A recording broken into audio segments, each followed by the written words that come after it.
Hello everyone, কেমন আছো তোমরা? আশা করি ভালোই আছো। তো এখানে দেখতে পারছো সবাই শুয়ে আছে, বসে আছে, দাঁড়িয়ে আছে। তো তোমরা তো জানোই আমার বাবা দাদা বাবাধাম যাচ্ছে। তো যাওয়ার পথে একটা মন্দিরে দাঁড়িয়েছে।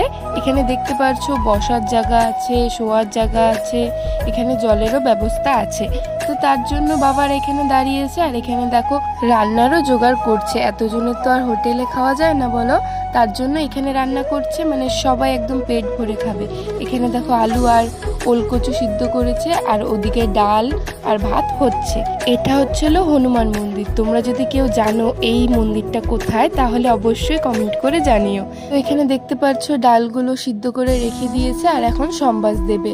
আর ওদিকে সবাই শুয়ে আছে, বসে আছে, গল্প করছে। মানে যার যার শরীর ভালো লাগছে না তারা শুয়ে আছে, যার যার ভালো লাগছে তারা বসে আছে, গল্প করছে। এখানে মানে সবাই আছে, দাদু বলতে পারো, জেঠু বলতে পারো, দাদা বলতে পারো, মানে সবাই। তো সবাই এখানে শুয়ে আছে, ঘুমিয়ে আছে। তো তোমাদের সাথে এরকম ব্লগ আরো শেয়ার করব। বাই, রাধে রাধে।